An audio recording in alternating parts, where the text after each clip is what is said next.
K Damodaran മുഖ്യമന്ത്രിയുടെ ഉപദേഷ്ടാവായി തുടരുന്നതിൽ CPIക്ക് കടുത്ത അതിർത്തി. CPIയുടെ അതിർത്തി നാളെ ചേരുന്ന ഇടതുമുന്നണി യോഗത്തിൽ ഉന്നയിക്കും. സർക്കാരിനെതിരായ കേസുകളിൽ ഹാജരാകുന്നതിൽ നിന്നും കെ ദാമോദരനെ വിലക്കണമെന്നാണ് CPIയുടെ ആവശ്യം. ബോർഡ് കോർപ്പറേഷൻ വിഭജനവുമായി ബന്ധപ്പെട്ട് നാളെ യോഗം ചേരുമ്പോൾ കെ ദാമോദരനുമായി ബന്ധപ്പെട്ട വിഷയം ഉന്നയിക്കാനാണ് CPIയുടെ തീരുമാനം. മുഖ്യമന്ത്രിയുടെ ഉപദേശകനായി തുടർന്ന് സർക്കാരിനെതിരായ കേസുകളിൽ കെ ദാമോദരൻ ഹാജരാകുന്നതിൽ കടുത്ത അതൃപ്തിയാണ് CPIക്കുള്ളത്. കേരളത്തിൽ വിവാദമായ ലോട്ടറി കേസിലും കെ ദാമോദരൻ ഹാജരായത് സർക്കാരിന് ക്ഷീണമുണ്ടാക്കി. അഴിമതി കേസിൽ പ്രതികളായ കോൺഗ്രസ് നേതാക്കൾക്ക് വേണ്ടി മുഖ്യമന്ത്രിയുടെ നിയമോപദേഷ്ടാവ് ഹാജരാകുന്നത് തെറ്റായ സന്ദേശമാണ് നൽകുന്നത്.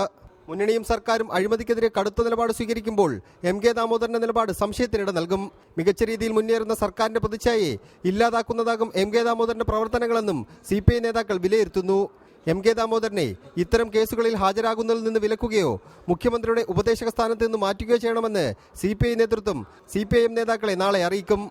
റിപ്പോർട്ടർ, തിരുവനന്തപുരം.